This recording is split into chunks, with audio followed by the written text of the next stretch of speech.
Hey guys, Felix here. Today I'll be covering how to gem and reforge as a MistWeaver monk for 5.4, as well as what talents and glyphs you'll need to use, and talk about the certain situations you'll be needing to use them.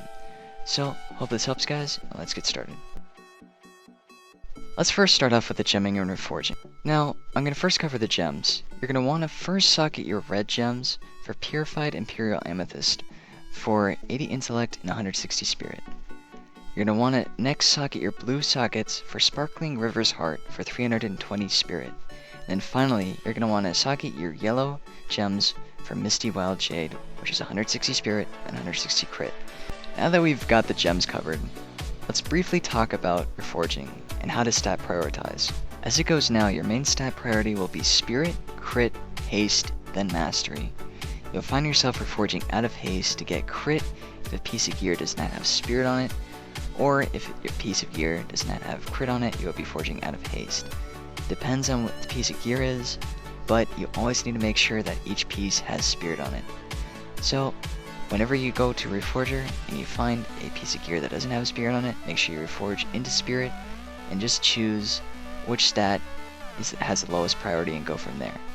So, if a piece has Crit and Haste on it, but no Spirit, you're going to want to reforge out of Haste and go to Spirit.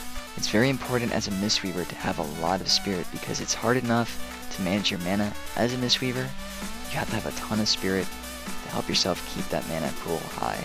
Now that we've got the gemming and reforging down, let's move on to the glyphs and talents. And let's also talk about the situations that you will find these choices most useful. Alright guys, the first glyph that I wanted to discuss is Glyph of Manatee.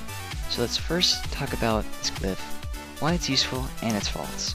Glyph of Manatee is a great glyph to have, especially if you're running arenas, because it allows you to not have to stop and channel Manatee, and that can be really useful, especially in tight arena situations. The only bad part about this glyph is you do not get to stack Manatee as fast. I would not suggest taking this glyph if you mainly heal in PvE, for a lot of the fights are long and hard, and it's really hard to conserve your mana as a MistWeaver.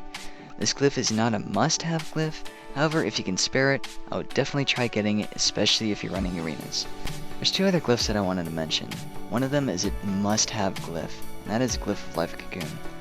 The reason for this is because I can't tell you guys how many times that I have been down without both my trinkets, and I've been able to get a Life Cocoon off on someone that was just about to die when I was in a stun.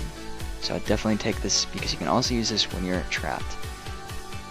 The last glyph that I want to mention is the Glyph of Detox. It's not necessarily a cookie cutter glyph, however I find it really useful to get a heal off when you dispel, especially since you're using mana to dispel it. Alright guys, the last thing I wanted to cover is the talents. Let's first start off with the talents in the level 15 tier. I still think that all these talents are viable, so I urge you to try them all out and best see what fits your playstyle. I still think that Tiger's Lust is probably the best choice because you're able to dispel any roots, which can be very useful if you're trying to peel for yourself, trying to escape, or if you want to put it on friendly teammates to help dispel their roots that are unable to be dispelled, like Monk and Warrior roots. The next tier is the 30 tier. I still think that Chi Wave is still the best choice no matter what spec you play, mainly because you're able to cast it while you're on the go, and it heals for a lot more than the other talents. After that, we have Ascension. I still think that this is the best choice, not only because the extra chi, but the 15% increased mana is so helpful considering that managing mana is hard enough as it is as a MistWeaver. The next tier varies. If you're running random BGs, I tend to take Ring of Peace because it is less likely to DR with other people's CC and does not require you as a healer to get up in someone's face to CC him. I would not suggest taking Charging Oxwave no matter what the spec is for a monk because it is easily dodged and that talent is basically garbage. But I would also try Leg Sweep out, so again, those two talents, I would try them both out to basically best see what best fits your playstyle. Next is the 75 tier, and once again, it comes down to what is going on at the time. So if you're versing a caster heavy cleave in an arena or a BG, I would go with Diffuse Magic. However, if you're versing a very melee DPS heavy cleave, I would use either Healing Elixirs or Dampen Harm. Now, with the new changes to Healing Elixirs and the new passive change, where it now activates passively if you randomly drop below 35% health without you activating it, it makes it a really good choice to take, especially if you are really scared about getting focused and you don't have any outs. So again, I would try both those out and best see what fits you versus melee DPS. But again, versus casters, again, I would definitely take Diffuse Magic. Finally, the last talent that you want to take is Chi Torpedo for PvP, mainly because you can get big heal crits on yourself if you're being pressured, and you're able to use it basically on the go.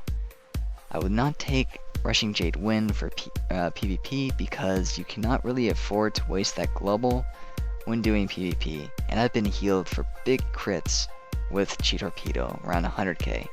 However, for PvE, I would take Rushing Jade Wind because it's easy to keep everyone up and it's really good AoE heals. But again, you cannot waste that global for PvP because some classes are just way too bursty.